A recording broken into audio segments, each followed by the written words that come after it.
అప్పు చేసైనా గెలవాలి.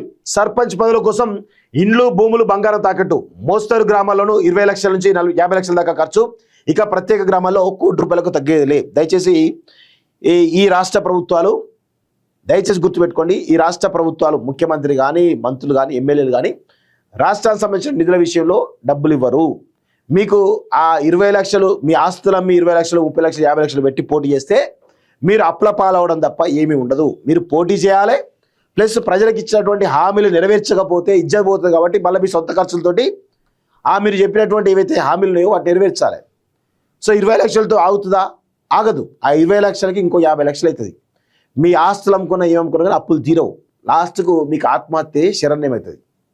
ఇది చాలా జరిగినాయి. లాస్ట్ 10 ఇయర్స్లో కేసీఆర్ హయాంలో సర్పంచ్లకు బిల్లులు ఇవ్వక అనేక మంది సర్పంచ్లు అప్పుల పాలై ఆత్మహత్య తీసుకునే సంఘటనలు చాలా ఉన్నాయి. దయచేసి ఇబ్బడి ఆ ఖర్చు పెట్టి సర్పంచ్ అయితే ఏం హోదా రాదు. అధికారం వస్తుంది కావచ్చు కానీ పెద్ద పీకి పొడిచేటువంటి పరిస్థితి ఉండదు. దయచేసి ఇప్పటికైనా కానీ అర్థం చేసుకోవాలని చెప్పేసి మేము కోరుతా ఉన్నాం. సో పదవిపై మోజు, పలు చోట్ల భారీ ఆదాయ మార్గాలే కారణం. గ్రానైట్, రియల్ ఎస్టేట్, ఇండస్ట్రియల్ ఏరియాలోని పంచాయతీలకు ఫుల్ డిమాండ్. రిజర్వేషన్ పంచాయతీలతో పోలిస్తే జనరల్ గ్రామాల్లో ఎక్కువ జోష్. గెలవాలంటే ప్రలోభాలు తప్పబడిన అభ్యర్థులు. ఇక షెడ్యూల్ రాగానే అలా దావతులు షురు. ప్రచారం పంపకాలతో కలిపి ఒక్క అభ్యర్థికి ఖర్చు తడిసిపోపడి అంటూ చూస్తా ఉన్నాం. సో రంగారెడ్డి జిల్లాలో ఒక గ్రామం మీదుగా కొత్త హైవే నిర్మాణం జరుగుతుండటంతో ఒక్కసారిగా భూముల రేట్లు పెరిగాయి. ప్రస్తుతం రియల్ ఎస్టేట్కు హాట్స్పాట్గా మారిన ఈ గ్రామంలో తొలి విడతలో పోలింగ్ జరగనుంది. ఇక్కడ గతంలో ఓ సర్పంచ్ అభ్యర్థి గరిష్టంగా 5 లక్షలు ఖర్చు చేస్తే ఈసారి ఇప్పటికే 70 లక్షలు పెట్టినట్టు తెలిపాడు. మిగిలిన పోటీదారులది అదే పరిస్థితి. గెలిచిన తర్వాత వచ్చే లేఅవుట్ పర్మిషన్లు, భవన నిర్మాణ అనుమతులతో పెట్టిన పెట్టుబడికి 4-5 రెట్లు తిరిగి రావడం ఖాయమనే ధీమాలో అభ్యర్థులున్నట్లు చర్చ జరుగుతున్నది. ఔటర్ రింగ్ రోడ్డుకు కూతవేటి దూరంలో ఉన్నటువంటి ఓ గ్రామంలో వ్యవసాయ భూములన్నీ వెంచర్లుగా మారిపోయాయి.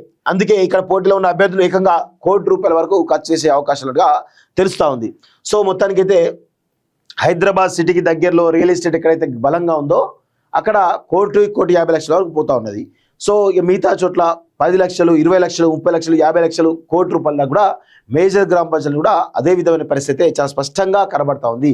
దయచేసి అప్పులు చేసి ప్రచారాన్ని చేయకండి.